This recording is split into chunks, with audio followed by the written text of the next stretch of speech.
Bismillahirrahmanirrahim. Assalamualaikum warahmatullahi wabarakatuh. Alhamdulillahi wa kafa wassalatu wassalamu ala nabiyyil mustafa wa ala alihi wa ashabihi ahli sidqi wal wafa. Nahmaduhu subhanahu ala jazili in'amihi haqqa hamdih wa nashkuruhu subhanahu ala waziri fadlihi haqqa syukri. Subhanaka la ilma lana illa ma 'allamtana innaka antal alimul hakim. Allahumma anfa'na bima 'allamtana wa 'allimna ma yanfa'una wa barik lana fi ma 'allamtana wa zidna ilman. Allahumma la sahla illa ma ja'altahu sahla wa anta taj'alul hazna idza syi'ta sahla.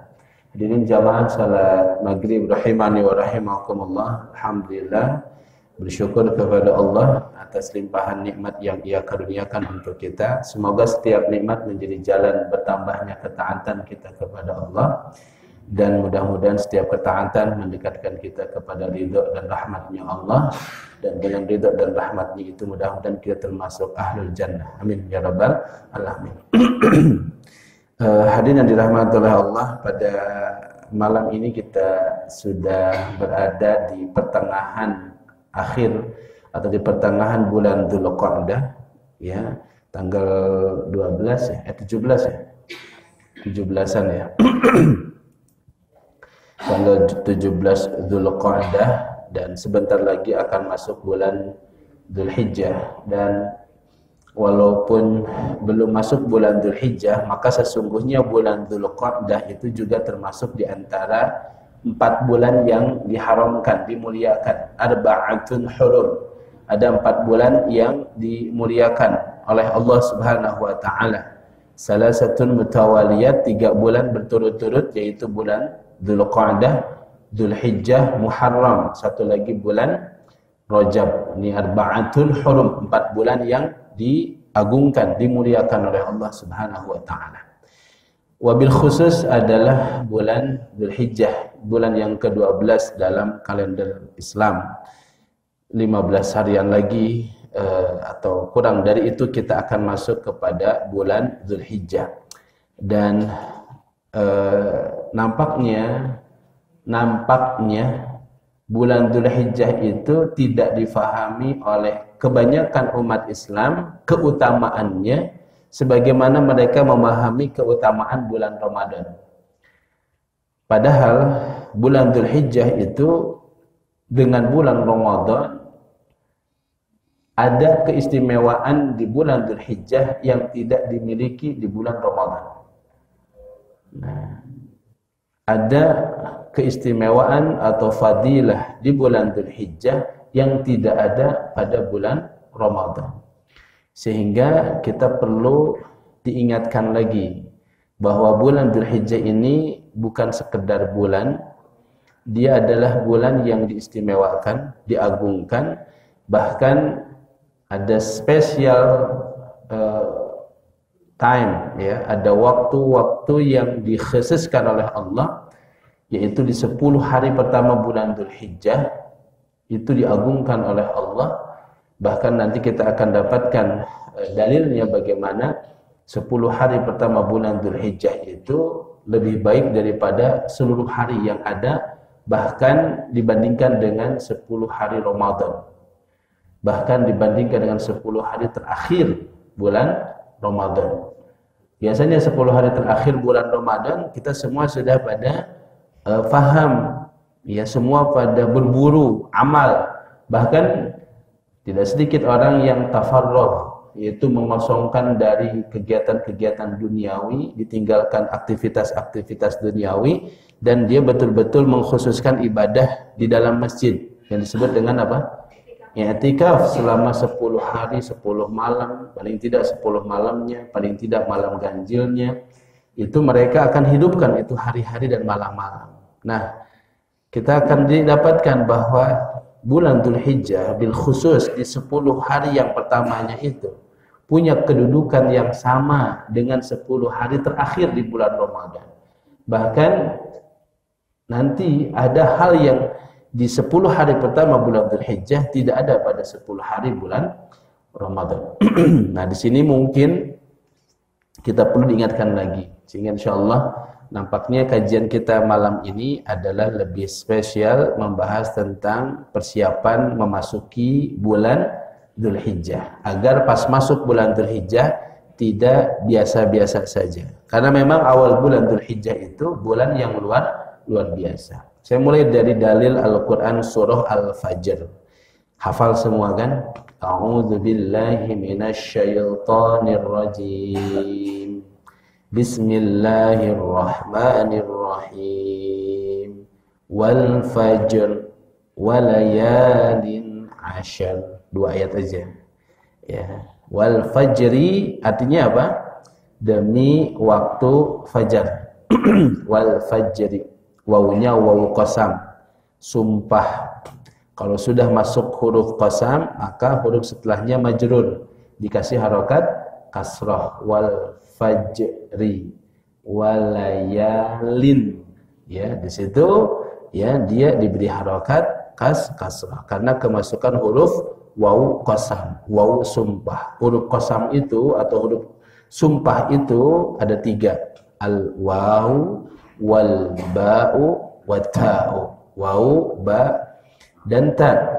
Dan orang Arab kalau bersumpah menggunakan salah satu di antara 3 huruf ini. Wallahi, demi Allah. Billahi, demi Allah juga. Tallahi, demi Allah juga. Setelah huruf qasam itu, harokat setelahnya pasti kasrah. Dan ketika Allah bersumpah berarti Allah ingin mengangkat apa yang disumpah tersebut. Allah ingin mengatakan ini perkara agung, ini barang mulia, ini sesuatu yang punya sya'nun azim, ya, kedudukan yang sangat tinggi.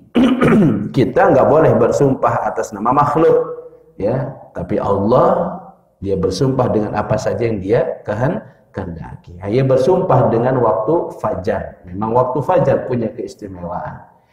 Nah, tapi pembahasan kita pada kalimat berikutnya, walayalin ashri, dan demi layalin.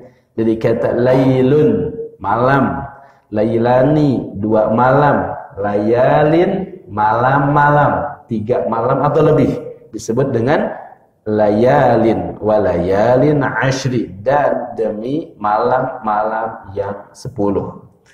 10 malam ini kata lail, kata Syekh Muhammad bin Shalih Al-Utsaimin, tidak selalu bermakna malam. Kata lail tidak selalu bermakna malam, tapi juga bisa bermakna siang.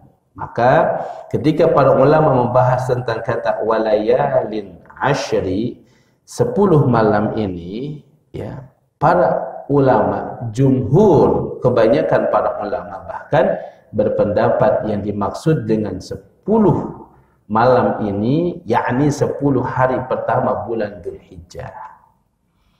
Ada yang berpendapat bahwa layalin ashri di sini adalah 10 hari terakhir di bulan Ramadan.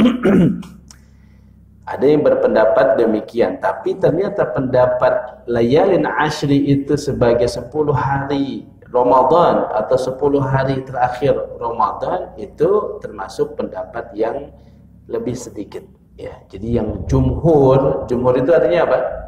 Kebanyakan para ulama berpendapat makna daripada layalin ashri itu adalah 10 hari pertama bulan Dzulhijjah. Maka kalau Allah sudah bersumpah dengan hari-hari tersebut, berarti 10 hari pertama bulan Dzulhijjah ini punya sya'nun azim, punya kedudukan yang sangat tinggi. Ini yang pertama. Pendapat ini sebagaimana disebutkan oleh Ibnu Rajab Al-Hambali, bahwa pendapat yang mengatakan 10 atau layalin ashri sebagai 10 hari pertama bulan Dzulhijjah ini pendapat yang lebih rajih, pendapat yang lebih kuat, dan ini juga yang tadi disampaikan merupakan pendapat mayoritas, ya, atau jumhur daripada para ahli tafsir. Ini pun menjadi pendapatnya Abdullah bin Abbas, turjumanul Quran, sang mufassir Al-Quran dari kalangan para sahabat. Nah, itu dari dalil Quran. Lalu dari hadis Nabi SAW ada beberapa teks riwayat yang menjelaskan tentang keutamaan 10 hari pertama bulan Dzulhijjah. Di antaranya Nabi SAW mengatakan, ma min ayyamin, ma tidak ada. Ini kalimat menarik kalau sudah diawali dengan penegasian, mentiadakan, namanya nafi, nafi, ma yang artinya menafikan, mentiadakan. Untuk menunjukkan keunggulan sesuatu, dia lebih ablagh, dia lebih kuat kalau didahului dengan kata ma nafi. Contohnya misalnya kita katakan tidak ada laki-laki di sini yang ganteng kecuali Masya Allah. Ya, Kang Debi misalnya. Maka semua enggak ada yang ganteng kecuali satu. Tapi kalau kita bilang Kang Debi ganteng banget misalnya, yang lain pun bisa jadi ganteng. Tapi kalau dia kata tidak ada, berarti dinafikan dulu semua. Ya. Nah, itu lebih kuat daripada mengatakan si fulan ganteng. Tapi kalau diawali dengan tidak ada laki-laki yang ganteng, tidak ada ya handphone yang lebih bagus, tidak ada sejadah yang lebih bagus daripada ini, nah itu maka dia lebih kuat untuk menunjukkan keunggulan sesuatu yang disebutkan tersebut.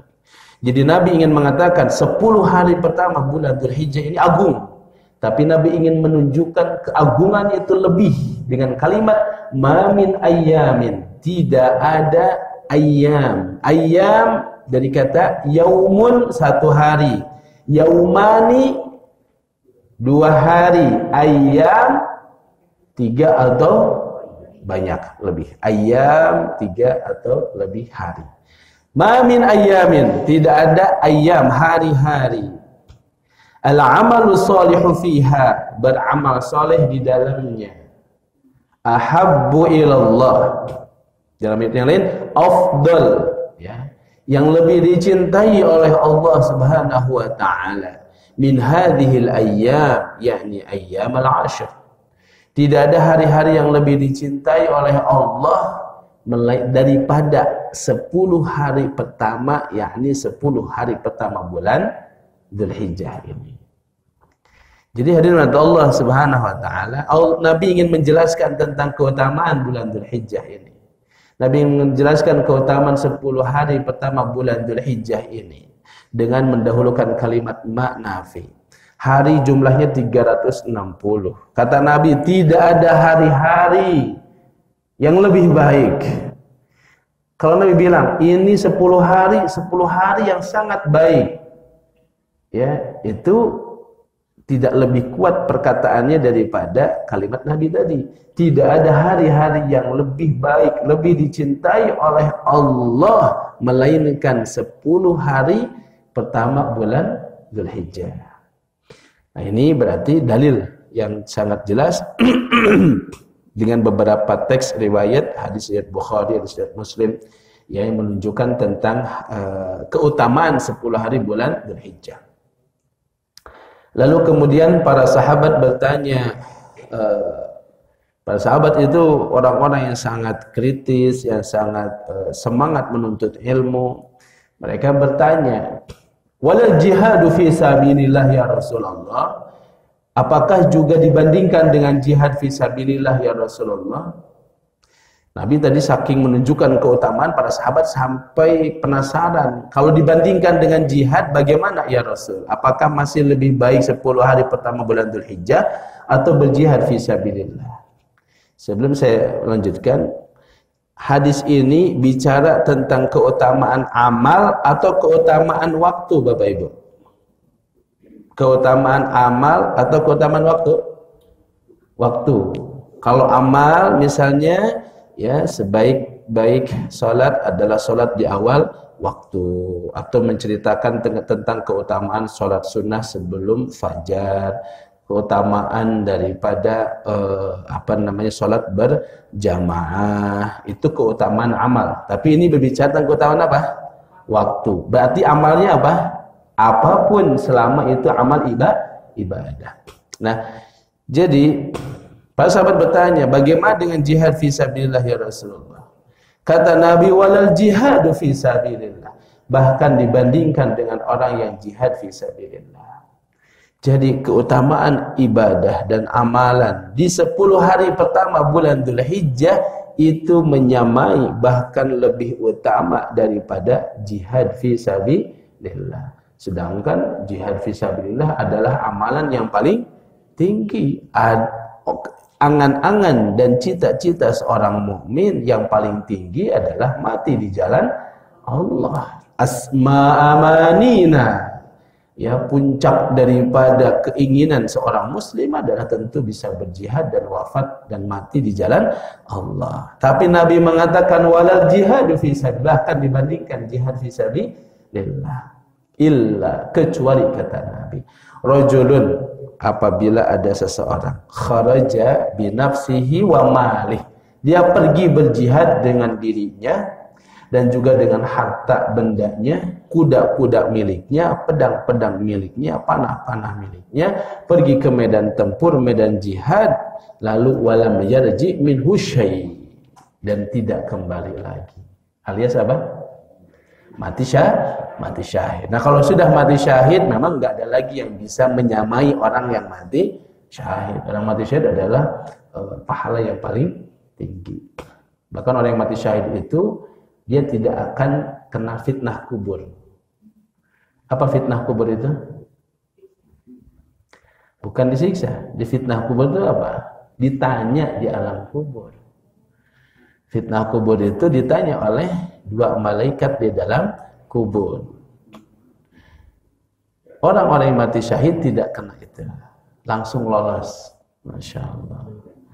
Kata para sahabat, ma balu syuhada la yuftatan fil qabr ya Rasulullah.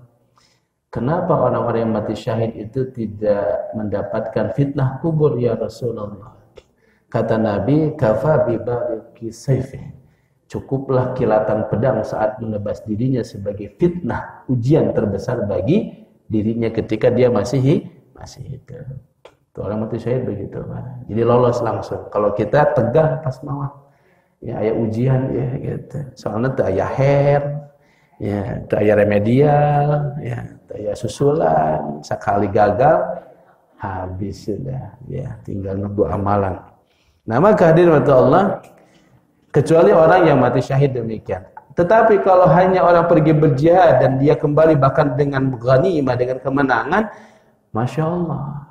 Ini jarang kita yang paham dan sadar bahwa 10 hari pertama bulan Dzulhijjah ini punya prime time, ya. Jadi dia punya nilai yang unggul secara waktu daripada hari-hari yang lain. Kalau tempat kan kita sudah tahu, tempat di Masjidil Haram sekali sholat sama dengan berapa kali di Masjid Al-Barakah? 100.000 kalian, ya. Jadi ibu-ibu malas sholat juga angkat umroh, nya uih ter 100.000-an gitu kan. Pahala, nah bukan kewajibannya. Jadi pulang ke sini harus sholat lagi. Itu keutamaan amalan. Nah, ini keutamaan waktu. Nah, maka 10 hari pertama ini jangan sampai kita sia-siakan. Memang ini hati kita lemah, bawaannya lalai, bawaannya malas, bawaannya hoream, kusal kesel gitu. Nah, sekarang masa iya masih kusal kesel nih setelah dikasih tahu dalilnya bahwa ini hari amalan apapun di dalamnya dilipat gandakan, bahkan nilainya lebih tinggi daripada jihad fisabilillah. Jadi Ibnu Rajab mengatakan bahwa hadis ini menunjukkan bahwa amalan di 10 hari pertama Dzulhijjah ini lebih disukai oleh Allah daripada beramal di hari-hari yang lain, bahkan daripada tadi berjihad fisabilillah. Lantas kemudian para ulama tadi ikhtilaf, berbeda pendapat tentang keutamaan 10 hari pertama Dzulhijjah dengan 10 hari terakhir bulan Ramadan. Kalau 10 hari terakhir Ramadan semua orang sudah pada tahu. Tadi semua orang sudah pada semangat dengan menghidupkan amalan di 10 hari terakhir Ramadan. Nah, para ulama kemudian menjelaskan Dalil tentang keutamaan Ramadan 10 hari terakhir ada banyak. Di antaranya ada fihi lailatun khairum min alfi syahr. Di 10 hari itu ada satu malam yang lebih baik daripada 1000 bulan. Dalilnya tentang itu banyak.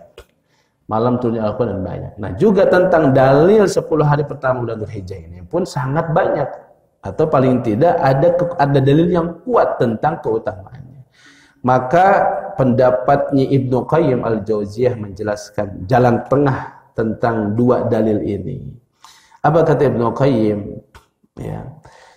Bulan Ramadan, 10 malam terakhir Ramadan, itu dia diistimewakan atau dia memiliki keistimewaan di malam-malam harinya. Ya, jadi 10 hari terakhir Ramadan lebih unggul daripada 10 hari bulan Dzulhijjah di malam-malam harinya. Dari sejak terbenam matahari sampai terbit fajar, maka 10 malam terakhir Ramadan tidak ada yang mengungguli. Dia lebih unggul, lebih utama dari semua malam, termasuk dari 10 malam awal Dzulhijjah. Ini malam-malam. Ini 10 malam terakhir Ramadan. Nah, kalau 10 hari pertama bulan Dzulhijjah yang istimewanya dan bahkan dia lebih utama dari 10 hari terakhir Ramadan, itu di siang harinya.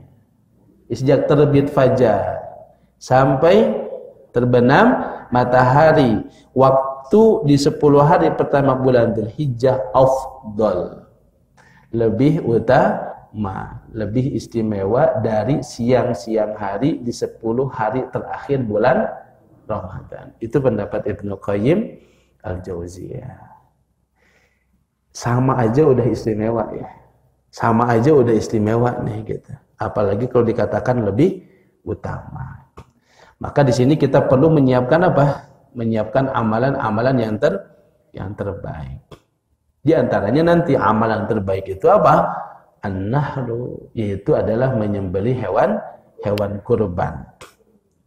Saya mau bahas sedikit secara umum. Para ulama menjelaskan apa saja amalan di hari pertama sampai hari ke-10 bulan Dzulhijjah. Tanggal 1 sampai tanggal 9-nya diperbolehkan untuk melaksanakan saum sunnah. Ya, ini sebagian ulama berbeda pendapat. Memang tidak ada dalil khusus tentang saum, anjuran saum selama 9 hari pertama bulan Dzulhijjah. Kalau hari ke-10 boleh nggak saum? Hari ke-10 boleh tidak? Rajin amat 10. Idul Adha kan ya, ada malkupat gitu kan. Tidak boleh, hukumnya haram. Berarti yang boleh tanggal 1 sampai tanggal 9. Apa landasan orang yang membolehkan? Karena saum bagian daripada kalimat al-amalus soleh, beramal soleh. Umum amal soleh itu apapun jenisnya, apapun bentuknya, selama itu adalah al-amalus soleh, maka dia lebih dicintai oleh Allah dari amal yang dilakukan di luar bulan Dzulhijjah ini. Maka amalan yang bisa dilakukan adalah saum sunnah. Ya, apa namanya? Ya pokoknya saum sunnah saja. Mengamalkan keumuman hadis Nabi tadi, beramal, ya, beramal soleh di hari-hari tersebut. Tapi dari tanggal 1 sampai tanggal 9. Paling minimal di tanggal 9-nya ini disebut dengan saum Arafah. Saum yaumi Arafah. Saum pada hari Arafah. Itu tukaffiru, menghapuskan dua tahun dosa, 1 tahun yang akan datang dan 1 tahun yang telah berlalu. Jadi alal aqal nasum fi tasi' min Dzulhijjah. Paling tidak kita saum pada tanggal 9 Dzulhijjah saat jamaah haji sedang melakukan apa? Intinya haji. Apa itu? Wukuf di Arafah. Intinya haji kan apa? Wukuf. Al-hajju Arafah. Intinya haji adalah Arafah. Wukuf di Arafah. Jamaah haji sedang wukuf, kita apa? Kita saum Arafah. Ini paling tidak ya, melaksanakan ibadah saum pada tanggal 9 Dzulhijjah. Tapi boleh enggak saum dari hari pertama? Boleh. Kenapa? Kita jawab dari keumuman dalil yang disampaikan oleh Bukhari tentang keutamaan beramal soleh di 10 hari pertama bulan Hijjah. Ini yang pertama. Yang kedua adalah bertakbir dan berzikir. Takbir itu atau istilah kita takbiran ada dua jenis. Ada mutlak, ada muqayyad.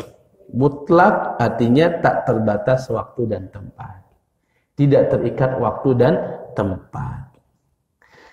Zikir atau takbir mutlak ini bahkan sejak tanggal 1 Dzulhijjah. Seperti Abdullah bin Umar, Abu Hurairah, keluar dia menuju pasar sepanjang jalan dan di pasar takbiran. Takbiran. Ya, takbiran yang biasa kita baca. Allahu Akbar, Allahu Akbar. Mau 2 kali, mau 3 kali boleh, enggak usah jadi rame. Ya, mau ke masjid eta kunaon 2 kali asa kagok cenah takbirana. Kedah gitu. Ada dalilnya masing-masing. Mau Allahu Akbar, Allahu Akbar. La ilaha illallah, wallahu akbar. Allahu Akbar walillahil hamd. Boleh, yang juga 3 kali. Allahu Akbar, Allahu Akbar, Allahu Akbar. Boleh. Yang jelas, ini bahkan dilakukan oleh sahabat mulia Abdullah bin Umar. Sejak tanggal 1 sudah takbiran.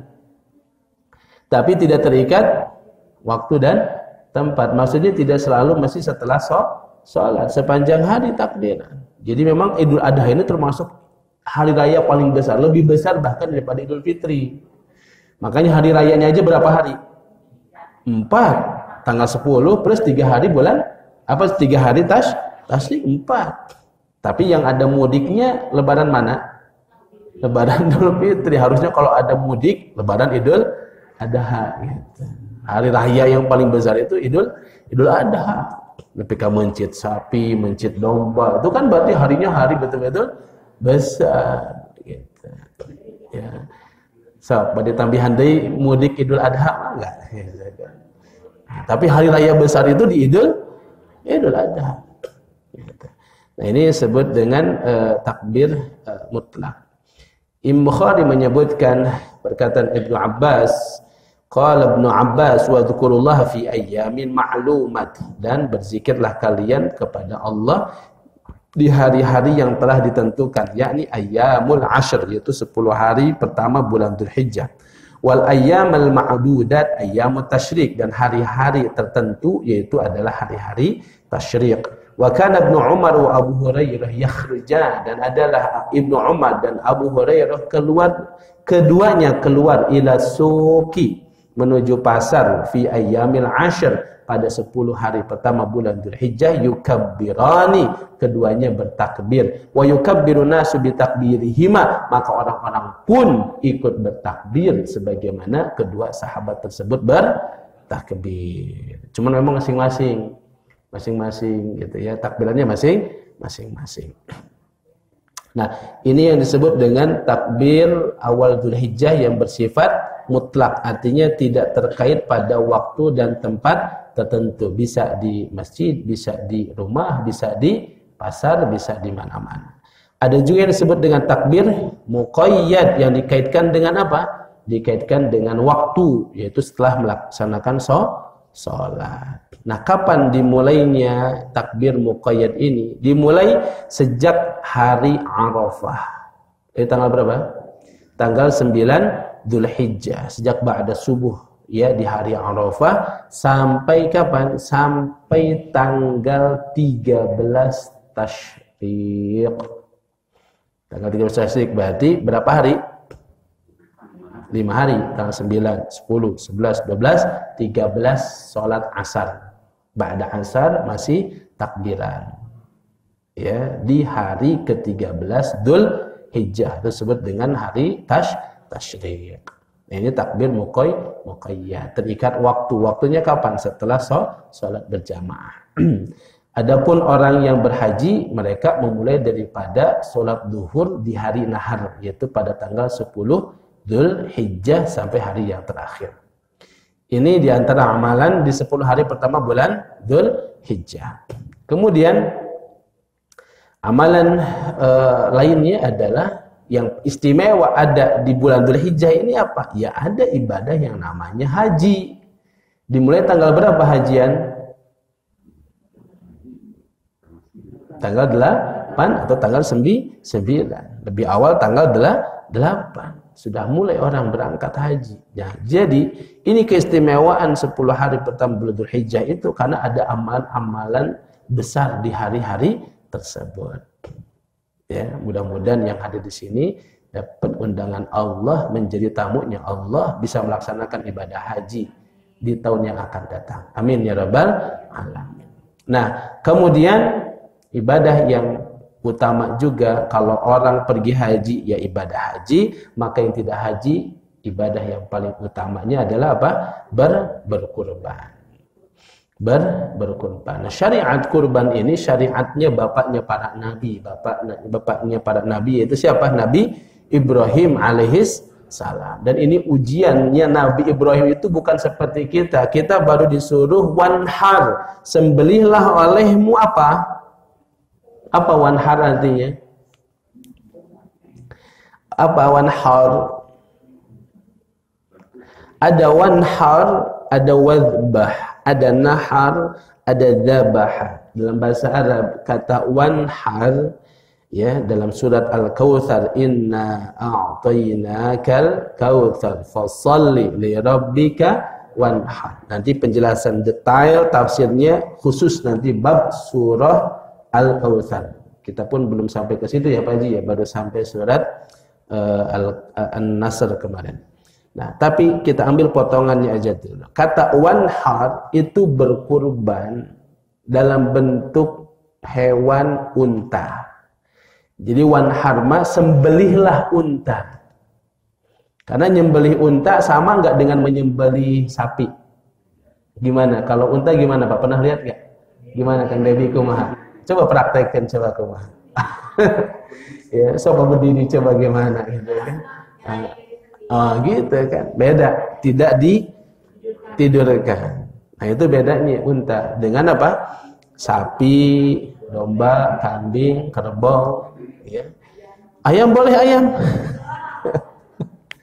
Ini gara-gara PMK katanya jadi ganti sama ayam boleh nggak Pak?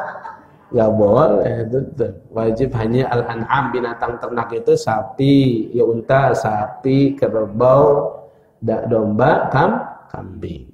Ya, nggak bisa diganti dengan entog misalnya, nggak bisa. Walaupun harga entognya 21 juta, nggak tetap nggak bisa menggantikan. Nah, wanhar itu unta dan menunjukkan bahwa berkurban itu berkurbanlah dengan sesuatu yang terbaik yang kau bisa berikan. Ya. Berkurbanlah dengan hewan terbaik itu berarti termahal. Gitu. Yang bisa kita berikan. Kenapa? Karena inna a'tainakal kautsar. Kami sudah berikan nikmat yang begitu banyak kepadamu. Cuman diminta hanya setahun sekali berkorban. Kenapa beli handphone berkali-kali ganti biasa aja, nggak merasa kehilangan.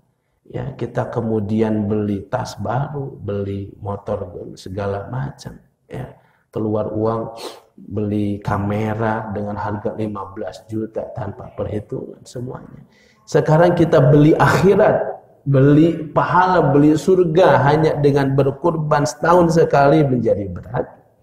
Padahal inna a'tainakal kautsar, kami sudah berikan nikmat yang begitu banyak kepadamu. Ya, Allah hanya minta qalil, sedikit dari apa yang telah Allah berikan kepada kita begitu banyak. Nah, tapi Allah minta wanhar, berkurbanlah dengan harta terbaik. Jangan seperti dulu antara Qabil dengan Habil dicontohkan.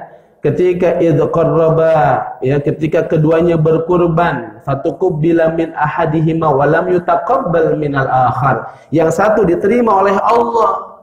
Kurbannya siapa? Qabil. Yang satu tidak Habil, ya. Yang tidak diterima kurbannya siapa? Qabil. Habil kurbannya apa? Kabshin azim, ya, domba yang sangat besar. domba non di kita domba domba Garut ya, domba Garut, domba adu jadinya gitu ya, beda lagi domba. Pokoknya domba yang kabs ya, domba yang sangat besar, gemuk, bulunya lebat. Nah, itu cirinya itu domba itu istimewa karena dia peternak.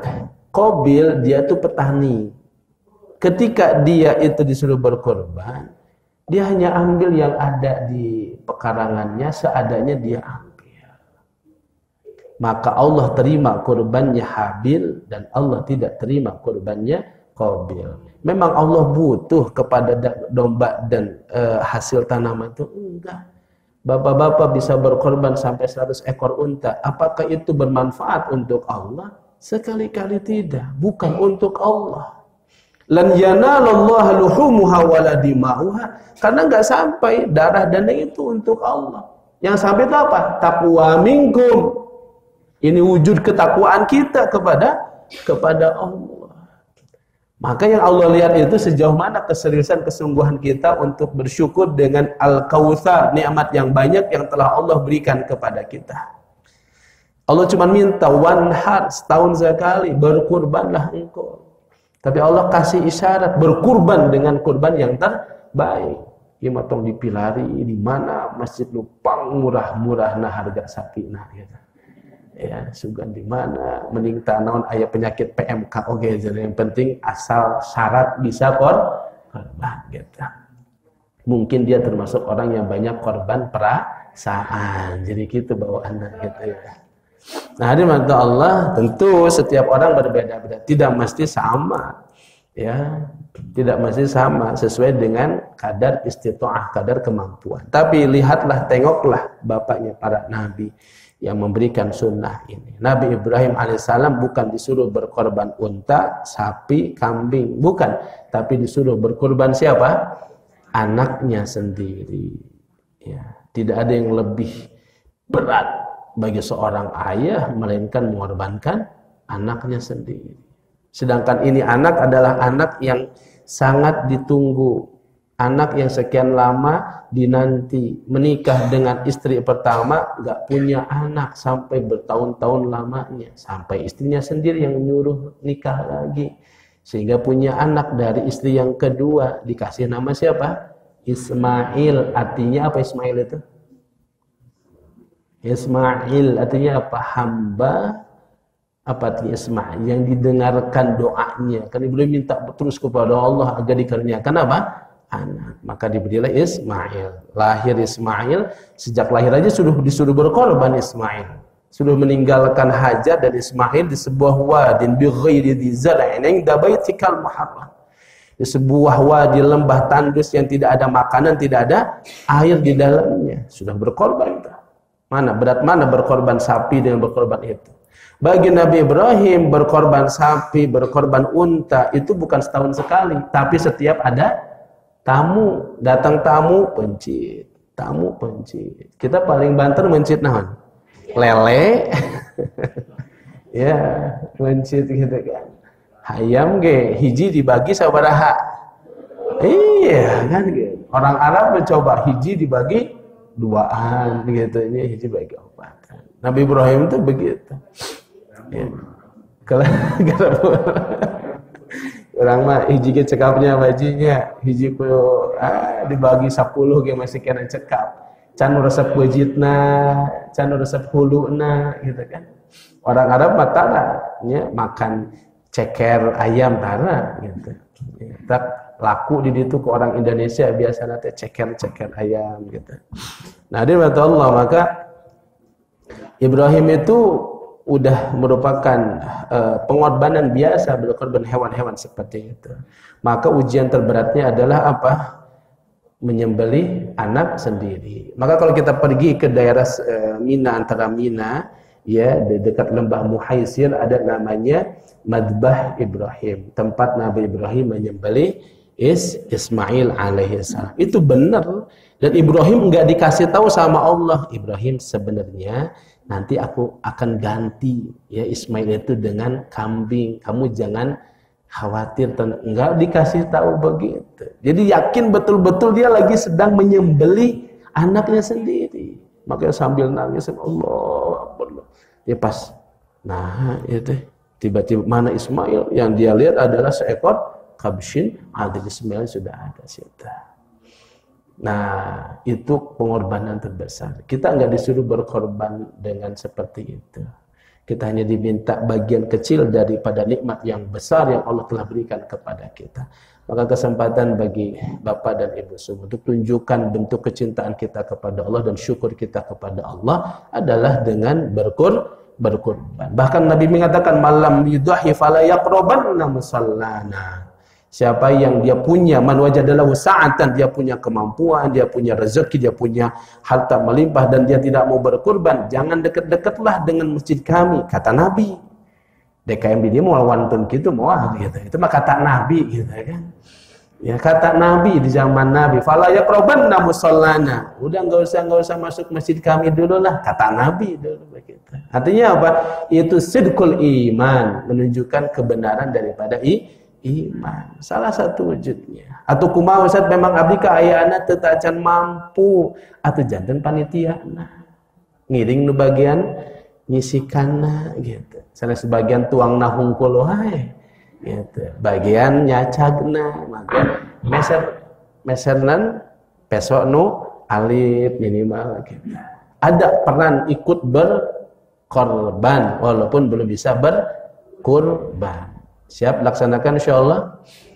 Siap berkorban insyaallah? Kurban terbaik insyaallah? Semoga Allah lapangkan rezekinya semua. Dan Allah terima kurban kita nanti insyaallah. Amin ya rabbal alamin. Alhamdulillah. Langsung belnya langsung dengan adzan ya. Terima kasih. Barakallahu fikum. Subhanakallahumma bihamdika asyhadu an la ilaha illa anta astaghfiruka wa atubu ilaik. Wassalamualaikum warahmatullahi wabarakatuh.